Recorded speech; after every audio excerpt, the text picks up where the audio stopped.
Vous savez ce que je dis? Quoi? On vous encule à l'hôpital. D'abord on vous drogue et ensuite on vous encule. Et lorsqu'ils ont fini de vous enculer, c'est la compagnie d'assurance qui se pointe et qui vous encule encore plus. Non mais $10 pour une putain d'aspirine, c'est même pas remboursé.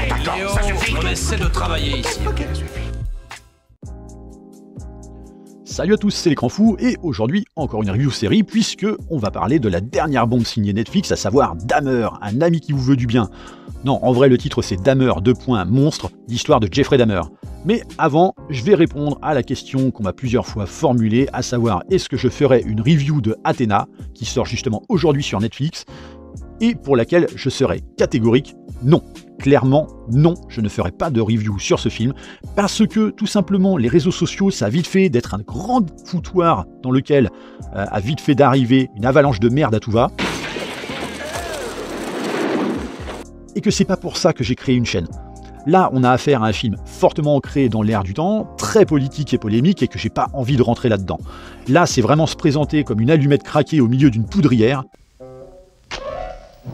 Donc non, pas de review, je garderai mon point de vue pour moi.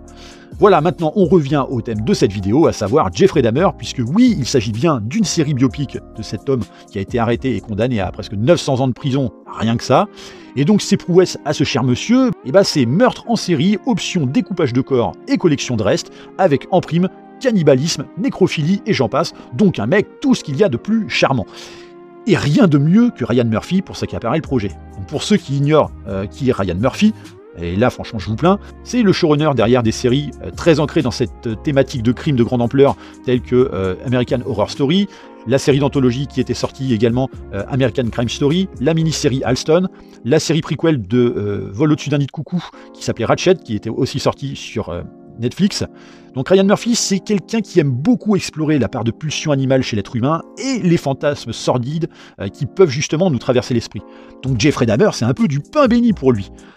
Alors, Dahmer, c'est quand même un personnage référentiel du milieu criminel qui fait état de nombreuses citations et qui a déjà eu droit à 2 films. Alors le premier, c'était Dahmer, le cannibale, qui était sorti en 2002 avec Jeremy Renner dans le rôle titre, qui était correct mais pas mémorable, avec notamment une interprétation moins en conformité avec le personnage de départ. Et puis en 2018, il y a aussi eu un autre petit film qui s'appelait My Friend Dahmer, qui évoquait principalement l'enfance du tueur, mais qui était trop propre pour nous impacter, et pas forcément des plus fidèles aux événements. Ce qui n'est pas du tout le cas avec cette version Netflix, qui compte vraiment se servir du format série pour bien explorer la moindre parcelle du personnage. Et alors dès les premières minutes, tu sens que la série va pas te ménager, quoi. Déjà parce que Evan Peters, il est juste incroyable dans le rôle, c'est simple, tu le reconnais absolument pas, planqué derrière ses grosses lunettes, et d'ailleurs ça fait froid dans le dos quand on voit la ressemblance frappante avec le vrai tueur, notamment à travers les photos ou même les petites vidéos d'archives que l'on a pu revoir dernièrement, et le mec incarne à la perfection justement la complexité d'un tel personnage, il est littéralement habité quoi. Mais malgré cette entrée en matière, particulièrement remarquée par cette interprétation de Evan Peters, et donc une entrée en matière vraiment efficace, j'avais quand même certaines craintes. Pourquoi ? Parce que la série est construite exactement de la même manière que la saison 2 de American Crime Story, donc celle qui portait justement sur l'assassinat de Gianni Versace, à savoir qu'en gros elle commence par la fin. Et il y a vraiment beaucoup de similitudes entre ces deux séries, à travers la trame. D'autant que Dahmer, tout comme Andrew Cunanan, donc Andrew Cunanan qui était le tueur justement de Versace, en fait tous les deux se servaient justement de leur homosexualité pour commettre leurs atrocités.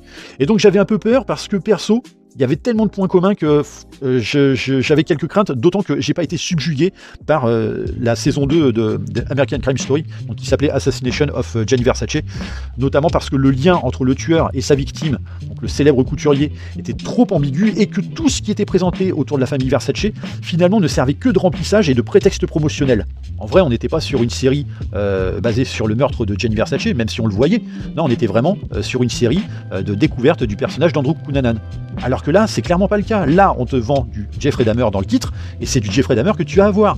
On entre vraiment dans la psyché du mec à travers ce biopic, donc qui est vraiment très déstructuré chronologiquement parlant, mais franchement, ça reste très clair. Ce qu'on nous montre à travers cette véritable évolution dans la transformation de Jeffrey Dahmer en le monstre qu'on connaît, quoi.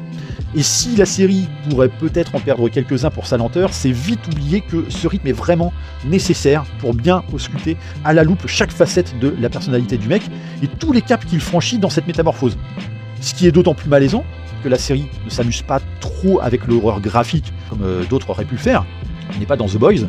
C'est énormément suggéré, mais d'une manière tellement bien shootée que ça ne glace pas moins le sang. Ouais, bon, j'avoue, j'ai presque honte d'avoir pris cet extrait de cette purge Mortal Kombat pour faire la blague, donc toutes mes excuses.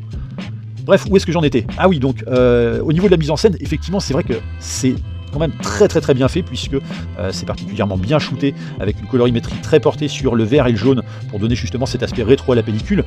Il faut savoir que Ryan Murphy a quand même fait appel à Jennifer Lynch pour pouvoir mettre en scène pas mal d'épisodes. Il y a également eu Carl Franklin qui a beaucoup travaillé avec lui sur d'autres séries. Et donc effectivement cette mise en scène qui contribue à l'esprit malaisant via justement un travail très sensoriel qui rappelle un petit peu ce qu'on avait pu découvrir justement sur Hannibal Lecter, autant au format film que série. Donc des prises de vue un petit peu psychédéliques pour appuyer justement sur l'aspect drogue et alcool qui accompagnait souvent les tripes meurtriers de Jeffrey Dahmer. Le tout renforcé par un gros travail là aussi sur le son qui justement augmente ses sensations. On en a presque un goût de cervelle dans la bouche. Et d'ailleurs il y a un épisode qui est principalement axé autour du fait d'être muet et sourd et qui est vraiment construit, mais franchement c'est du pur génie, la manière dont c'est mis en scène, la manière dont c'est transcrit, c'est vraiment extraordinaire. En tout cas dans la forme, il n'y a rien à dire, c'est vraiment somptueux. Et le pire, c'est que le fond est quand même hyper bien travaillé, hein, d'autant que la série n'est pas là que pour explorer justement le personnage de Jeffrey Dahmer, mais aussi tous ceux qui lui ont été proches, au sens propre ou figuré, et pour certains malgré eux. Et c'est surtout une série qui veut vraiment foncer des portes pour montrer l'étendue de l'affaire, donc son impact notamment à l'échelle nationale et politique. Donc il n'y a aucun aspect qui est épargné, et franchement à la fin, ça te secoue quand même de te dire que tout ça a véritablement existé. La monstruosité de cette histoire, et de tout ce qui en a découlé, et de l'horreur qu'il y a pu y avoir justement à travers tout ça. Et je parle pas que de Jeffrey Dahmer, hein. Néanmoins, il y a quand même un truc qui me dérange un peu dans ce genre de série, c'est cette obsession à humaniser ce genre d'énergumènes en cherchant des prétextes ou des causes à leur nature pour leur apporter un petit capital sympathie minimum et justement s'assurer l'adhésion du spectateur à suivre la vie d'un monstre pareil. D'autant que la série le gère pas forcément bien dans le sens où un coup on nous le présente comme un être avec des antécédents compliqués, un être incompris et tout ce que tu veux. Donc tu comprends, voilà, il est ce qu'il est peut-être parce que voilà, il y a eu des choses qui ont été compliquées dans sa vie. Et 30 minutes plus tard, on bascule dans l'extrême opposé lorsque Dahmer lui-même reconnaît avoir toujours été comme ça depuis sa naissance et qu'il n'y a pas eu d'éléments traumatisants qui l'auraient transformé à quelque moment que ce soit dans sa vie. Il est ce qu'il est, tel la chenille qui est vouée à devenir papillon. Bon, un papillon qui mange ses victimes. Donc une reconnaissance des faits totalement assumée, et ce même lorsqu'il est confronté au déni de son père. Donc pour moi, il y a un problème d'équilibre dans la représentation du personnage, à mon sens, avec cet aspect un peu trop romancé qui me gêne, quand ça a tendance justement à atténuer la nature de tels personnages qui revendiquent pleinement leur statut, quoi. Mais bon, je tempère, il n'y a pas de quoi non plus en détruire l'essence et surtout l'efficacité de ce qui est présenté. Ça reste palpitant à suivre, et ça se pose clairement comme un des programmes phares de Netflix, au moins pour 2022. Pour peu qu'on adhère effectivement à ce genre de sujet, parce que autant pour la personne qui est fan d'émissions telles que Faites entrer l'accusé ou encore de thrillers à la David Fincher et compagnie, ça c'est clair, ça va être un régal pour vous, hein, il n'y a pas de souci. En revanche, pour les personnes beaucoup plus sensibles, accrochez-vous parce que ça va vraiment être dur, ça va être compliqué. Mais voilà, ça n'en demeure pas moins fascinant pour cette plongée au cœur de l'esprit criminel. Donc une petite compensation gentiment proposée par Ryan Murphy à l'heure où on ignore encore si Netflix nous offrira une saison 3 à Mindhunter. Donc voilà, c'est passionnant, même si oui, je cache pas que ça a un côté un peu tordu de dire ça. Mais en tout cas, voilà, c'est propre, c'est bien fait et surtout vraiment, c'est savamment interprété par Evan Peters, quoi. Qu'on espère d'ailleurs voir nominé aux Emmy Awards de 2023. Voilà, j'en ai terminé pour cette review. Pour le jeu de la réplique, c'était sur la review de la série Andor, les 3 premiers épisodes. Il fallait trouver le très sous-estimé film de David Fincher, L'étrange histoire de Benjamin Button, sorti en 2008. Comme d'habitude, je vous invite à laisser des petits commentaires, mais aussi à liker, partager et vous abonner à la chaîne. Et on se retrouve très vite pour une prochaine review. Bye!